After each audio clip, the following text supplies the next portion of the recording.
여러분 안녕하십니까? 대깨문TV 정성태입니다. 오늘 첫 방송을 하게 됩니다. 우선 그 채널 이름인 대깨문이 뭔지부터 잠깐 소개한 후에 본 방송을 진행하도록 하겠습니다. 대깨문 이렇게 얘기를 하면 듣는 분들에 따라서는 다소 섬뜩하실 수도 있으리라는 생각을 하게 됩니다. 그러니까 이게 대가리가 깨져도 문재인 지지자 그런 말의 약칭인 듯 싶습니다. 이들 가운데 다수는 세상이 지금보다 더 좋은 방향으로 변화되기를 소망하는 그런 사람인 것으로 알고 있습니다. 저 또한 진실로 세상이 그렇게 변화되기를 고대하는 이론 가운데 한 사람입니다. 대깨문 TV는 바로 이런 분들과 함께 진실이 어디에 있는지, 그리고 세상이 어디로 가야 하는지 그에 대해 두루 고민하고 또 성찰하는 유튜브 방송이 되고자 합니다. 오늘 첫 방송 소재로는 지소미아, 우리말로 한일 군사정보보호협정이죠. 해방 이후 한일 양국 간에 체결된 최초의 군사 관련 협정인데요. 2019년 11월 22일 자정을 기해서 갱신 연장됐죠. 저는 이에 대해서 그야말로 외교 참사라고 규정합니다. 왜 그런지 이에 대해 짚어보도록 하겠습니다. 그러니까 이게 뭐냐면 말입니다. 한국과 일본이 민감한 군사정보까지 서로 교류하고 협력하자는 것입니다. 물론 어느 나라를 막론하고 자국의 이익과 안보를 위해 첩보활동을 하고 있죠. 한국과 일본 또한 예외가 될 수 없습니다. 그리고 한국과 일본은 2014년 12월 한미일 군사정보 공유협정 체결을 맺고 있기도 합니다. 이에 따라 미국을 통해 북한의 핵과 미사일 등 군사 관련 정보를 이미 교환하고 있기도 합니다. 그런데 일본이 왜 굳이 우리나라를 향해 군사정보 협약을 맺자고 강요하는 것일까요? 우리 이익을 위해서 그러는 것일까요? 그건 절대 아니겠죠. 바로 일본 자신들의 이익을 위해서 그러는 것입니다. 그럼 일본이 가장 두려워하는 것이 뭘까요? 저는 북한의 미사일 문제일 것으로 생각을 합니다. 북한이 미사일을 발사했을 때 그에 대해 바로 포착할 수 있어야 신속한 대응에 나설 수 있다는 얘기죠. 그런데 이게 북한에 접한 남한에서 훨씬 용이롭겠죠. 아무래도 물론 미사일 낙하 지점에 대해서는 일본이 우리보다 더 이로울 수도 있을 것입니다. 그러나 이는 우리와는 직접적으로 무관한 일이죠. 북한 미사일이 남한이 아닌 일본 영토 또는 제3국 어디에 떨어지든 사실 그게 우리가 무슨 상관이겠습니까? 그리고 우리는 이와 관련된 정보를 미국을 통해 받으면 되는 일이기도 합니다. 그렇다고 해서 대량 살상과 파괴를 야기하는 북한의 일본에 대한 미사일 공격을 바란다는 뜻은 아니니 그 점에 대해서는 오해 없으셨으면 좋겠습니다. 그런데 여기서 만일 북한의 핵까지 장착된 미사일이 일본 영토에 떨어진다면 어떻게 될까요? 그 순간에 일본은 아마 끝장이겠죠. 특히나 한국으로부터 그 북한 미사일 발사 정보를 즉각적으로 받을 수 없다면 너무나 자명한 일 아니겠어요? 바로 그런 이유 때문에 일본이 이 지소미아 협약을 한국 정부에 강요한 것으로 저는 그렇게 여깁니다. 기존에 맺고 있던 그 한미일 협약 체제는 이게 한계가 있다는 것이죠. 왜냐하면 가령 한국에서 미국으로 북한의 그 미사일 정보 발사 정보를 알리고 이걸 다시 미국에서 일본으로 전달하고 그걸 토대로 일본이 대응하는 순간 아주 그냥 뭐 쏜살같이 날아오는 북한 미사일은 이미 일본 영토에 도달하게 되겠죠. 북한의 미사일 발사와 동시에 그에 대한 정보를 취득하지 못하면 사실상 대응하기 어렵다는 것이죠. 그럼 몇 가지 사례를 한번 살펴보겠습니다. 2012년 4월 13일이죠.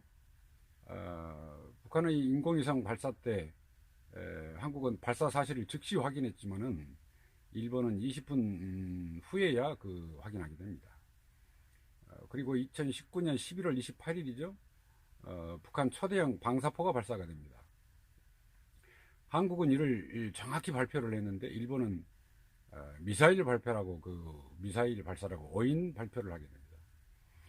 이런 문제를 포함한 군사 기밀을 한일 양국이 실시간으로 정보를 교류하고 또 협력할 수 있도록 하자는 것이 지소미아, 즉 한일 군사정보보호협정인 것입니다.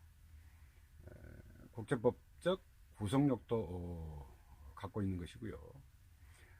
자, 그럼 이게 왜 외교 참사로 규정할 수밖에 없느냐, 그런 점입니다.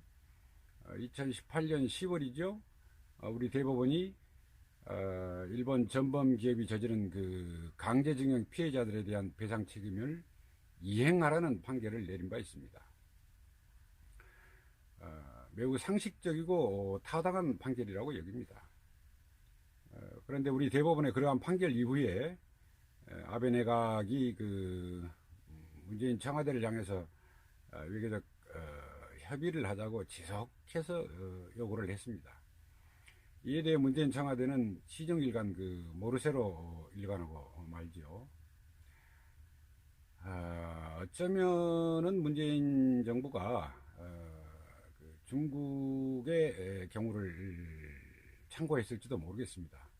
우리와 같은 피해를 당했던 그 중국이 전범 기업인 그 미쓰비시 등으로부터 개인 배상을 받은 바가 있고, 또 국제법에 비춰봐도 서로 국가 간에는 어떤 문제 해결이 됐다고 하더라도 그러나 개인의 배상 청구권은 여전히 그 별개로 남는다는 기류가 강하죠. 어쩌면 그런 연유 때문에 자신만만했을지도 모를 일입니다. 그런데 실상은 왜 일본이 요구하는 대로 끌려다녀야만 하는 것일까요? 일본 변호사협회 회장을 역임한 우스노미야 겐지 변호사가 2019년 9월 그 초순 무렵에 한겨레 신문에 기고를 하게 됩니다. 거기서 국가 간 협정으로 개인 청구권을 소멸 못하는 것은 국제법 상식이다, 이런 주장을 편 바 있습니다.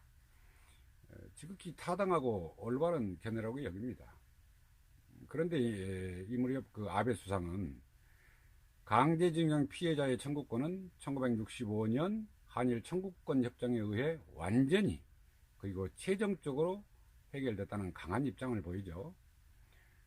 고노다로 그 외무상 또한 우리 대법원 판결에 대해 판결은 폭거이며 국제법에 기반을 둔 국제질서에 대한 도전이다, 뭐 이런 식의 망발을 서슴지 않습니다. 이게 왜 망발이냐면 말이죠. 물론 국가 간 청구권은 1965년 한일 청구권 협정에 의해 소멸됐다고 저도 그렇게 여깁니다. 당시 이를 그 졸속 체결했던 책임 소재에 대해서는 따로 논할 필요가 있을 수도 있겠습니다만은 어쨌든 오늘 여기서는 그 문제에 대해서는 변론을 하겠습니다. 그러나 그것과는 별개로 개인의 배상 청구권은 여전히 남아있는 것이죠. 그런데 이를 무시한 채 강변하고 있는 아베 내각의 파렴치성은 그야말로 그가 같는 것이죠. 이것이 일본, 좀 더 구체적으로 말하자면 아베 내각의 속성인 것입니다. 그런데 여기서 더 큰 문제는 문재인 정권의 그 안이하고 아마추어적인 자세입니다. 대처 능력 부족이라고 할 수 있겠죠. 당초 일본의 그 경제 도발 움직임이 감지된 2018년 11월부터 그리고 현실화된 2019년 7월 초까지 무려 8개월가량을 무대책 외교로 일관했다는 점입니다. 국회가 이러한 불상사를 우려해서 여야 5당이 초당 외교에 나서려 했습니다만 청와대의 싸늘한 그 외면 속에 멈춰서야 했죠. 이때 뭐 국민들은 청와대가 뭔가 대단한 그 비책을 갖고 있어서 그러는 것으로 아마 여겼을 수도 있습니다. 그런데 막상 뚜껑을 열고 보니 외교 참사고 국민적 수치심만 안겨주는 그야말로 참담한 결과만 처리하고 말았습니다. 국회도 여러 문제를 안고 있는 것이 사실입니다만은 그런데 정작 더 큰 문제를 안고 있는 것이 바로 문재인 청와대가 아닌가 그런 생각을 하게 됩니다. 응당 받아야 될 개인 배상은 고사하고 오히려 혹을 붙이고 만셈입니다. 무슨 말이냐고요? 아베 내각이 그 2019년 7월 한국의 주요 수출 품목에 대한 통제 및 화이트리스트 삭제 정책을 발표했습니다. 일본의 이러한 경제보복 발화 지점은 아무래도 그 우리 대법원의 배상 판결에 아마 있을 것입니다. 우리로서는 뭐 당연한 것이지만 그러나 일본으로서는 아마 상당한 압박을 받았을 것으로 여깁니다. 그런 때문인지 그 이후에 아베 내각은 청와대를 향해 협의를 하자고 자꾸 요구해 왔죠. 그런데 문재인 정부는 어땠습니까? 그냥 모르쇠로 무예계로 무대책으로 일관했죠. 바로 여기에 또 다른 문제가 숨어 있다고 여깁니다. 이 무렵에 외교부, 산업통상자원부를 비롯한 관련 부처, 실국장급 그리고 국제법에 능통한 이런 변호사 등으로 대응팀을 꾸려서 적절히 대처했어야 옳다는 것이죠. 적어도 아베 내각이 무슨 조건으로 또 어떤 협상을 하려고 하는 것인지 그에 대해 그 속셈을 읽어가면서 우리 요구를 관찰할 수 있는 보관을 마련했어야 옳다는 것입니다. 그런데 어떻습니까? 우리 국민의 반일 정서에 편승해 일본을 자극하는 데 바빴습니다. 그러자 아베 수상이 전격 경제보복 카드를 꺼내듭니다. 당시 일본 그 참의원 선거를 앞둔 상황에서 아베 수상이 이를 선거에 이용하게 되죠. 아울러서 그 일본에게 아주 불리하게 조성된 판을 아예 한꺼번에 그냥 뒤집어 엎어버리는 그런 셈이 된 것입니다. 한국을 백색 국가에서 배제하겠다. 바로 강력한 이런 카드를 꺼내든 거죠. 그래서 이제 문재인 정권이 놀래서 두 차례 그 일본의 특사를 파견합니다. 일본의 협의 요청에 대해 그러니까 지난 그 8개월가량 아베가 야, 좀 만나서 얘기하자 그러는데 왜 쌩 깠는가에 대해서 아마도 그런 이 상황을 설명하고 양해를 구하지 않았을까 그럴 개연성이 저는 높다고 봅니다. 이게 뭐냐 하면 실컷 두들겨 맞은 사람이 자기를 때린 사람에게 내가 잘못했다 뭐 지금 이런 꼴이 된 거예요. 그러면서도 또 그것마저도 멸시에 가까운 그 냉대를 받고 물러섭니다. 처음 그 아베 수상의 경제보복이 불거질 때에 문재인 대통령은 이랬습니다. 이순신 장군과 함께 불과 12척의 배로 나라를 지켰다. 그런 말을 했습니다. 다시는 지지 않겠다. 그런 말도 했습니다. 물론 그 의지는 대단히 중요하고 또 평가할 일이라고 여깁니다. 그러나 무엇을 어떻게 하겠다는 실행 로드맵이 전혀 없이 그저 추상적 어느 나라에만 그쳤다는 것입니다. 대책 없는 자만심만 가득했다는 것입니다. 그리고 당시 청와대 조국 민정수석이죠. 죽창 그런 여론 선동을 한 이후에 민정수석 사임과 동시에 서울대로 피신을 하게 됐죠. 죽창 들고 앞장서야 할 당사자가 죽창은 어디다 감추고 서울대 교수로 숨어버렸는지 도무지 모를 일입니다. 더욱이 그는 일개 네티즌 신분이 아니죠. 청와대 민정수석을 지냈고 또 당시에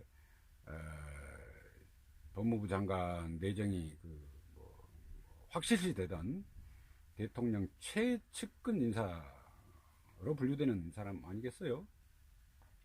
또 민주당 정책연구원을 맡고 있는 그 양정철 원장, 일본 문제를 총선 때까지 끌고 가야 선거에서 승리할 수 있다는 보고서를 냈습니다. 이른바 그 한일전으로 총선을 치르겠다는 것이죠. 집권당 정책연구원장 수준이 고작 이런 정도입니다. 국가적으로 대단히 중대한 문제를 이게 총선에 활용하겠다? 어떻게 이런 사람들에게 우리가 국가를 맡기고 안심하고 이게 잠을 잘 수 있을 것인지 참으로 답답한 심정 갖지 않을 수가 없습니다. 여기서 또 다른 꼴불견은 일본이 한국을 그 백색 국가에서 배제한 직후 집권당 이해찬 대표가 그 일식집에서 사케 오찬을 했죠. 이게 이제 또 여론에 도마에 오르자 사케가 아닌 청주를 마셨다고 발뺌을 했습니다. 거짓말까지 덧붙인 셈이 됐죠. 이분이 그 지난 노무현 정권에서 국무총리를 역임할 당시에 아주 그냥 장대비가 주룩주룩 쏟아지는데도 그 비를 맞으면서 골프 삼매경에 빠졌던 그런 안하무인 또는 내로남불 그런 습성이 여전히 그대로 남아있는 듯 싶습니다. 일본 아베 수상이 봤을 때 그 얼마나 가소롭게 여길 행태겠습니까? 참 국민적 망신입니다. 국가적 수치죠. 그리고 또 봅시다. 김성주 국민연금공단 이사장이요. 전범 기업이 포함된 일본 기업에 수조 원을 지금 투자하면서 막대한 손실을 입고 있지요. 가난한 서민들 노후 생명줄 같은 돈으로 일본 전범 기업을 배불려주고 있는 것입니다. 그래서 민주당 일부 의원 또 평화당 그 의원들이 앞장서서 일본 전범 기업에 대한 투자금 회수 그리고 투자 제한을 골자로 하는 법안 마련에 나섰습니다. 그런데 김성주 이사장이 이를 적극 반대하는 회귀한 태도를 보입니다. 도대체 무슨 꿍꿍이가 있어서 그랬던 것일까요? 국민들 입장에서 참으로 당혹스러운 일이 아닐 수 없습니다. 한일 군사정보보호협정, 이게 왜 우리에게 무서운 재앙이 될 수 있느냐면 말입니다. 일본의 집단적 자위권 행사에 따른 한반도 재침탈의 길을 트는 것이란 점 때문입니다. 일본 군대는 이미 1963년 미시아 작전계획 연구에서 나타나듯 한반도 파병을 오랫동안 노려왔죠. 안보법도 개정을 했고요. 그러면서 그 해외 침략의 발판을 마련한 셈이죠. 그 핵심 대상이 어떻게 했습니까? 가까운 바로 한반도인 것이죠. 이는 다시 말해서 일본군의 한반도 재침탈과 대일 군사적 종속, 그것을 통한 우리 주권과 평화를 근본적으로 위협하게 될 것이라는 점입니다. 그런데도 이를 두고서 집권당은 외교 승리라며 자화자찬을 늘어놓습니다. 거대 야당은 국민의 승리라는 허무맹랑한 소리를 합니다. 이는 마치 일본 아베 내각이 승전보를 올리는 그런 소리와 다를 게 전혀 없습니다. 거기다에 일본이 한국을 화이트리스트에서 배제한 것을 철회하지도 못했습니다. 심지어 집권당 일각에서는 한국 기업과 국민이 십시일반해서 그 강제징용 피해자들을 배상하자고 합니다. 지소미아도 갱신해주고 백색 국가에서 배제되고 강제징용 피해자들 배상 문제도 우리 기업과 국민들에게 책임을 떠넘기려고 합니다. 이게 도대체 무슨 외교입니까? 최악의 외교 참사라 할 만합니다. 그야말로 기의 국치라 아니할 수 없습니다. 그래서 묻습니다. 국정을 무한 책임져야 할 문재인 정부와 민주당, 도대체 지금 무엇하고 있습니까? 죽창타령 일삼았던 조국 씨는 지금 어디에 있습니까? 본인을 포함한 일가족이 검찰 수사를 받고 있습니까? 또는 구속되어 있습니까? 그리고 국회의원 총선을 한일전으로 치르자고 했던 양정철 원장, 그는 또 어디서 무엇하고 있습니까? 설마 토착 외구로 뭐 변신해 있는 건 아니라고 생각합니다.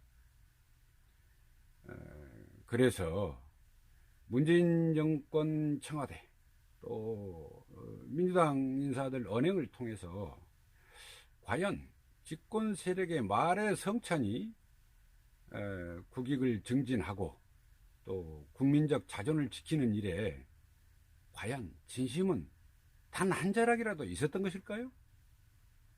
국민들 입장에서 아프게 묻지 않을 수가 없습니다. 오늘 방송은 여기까지 하도록 하겠습니다. 감사합니다.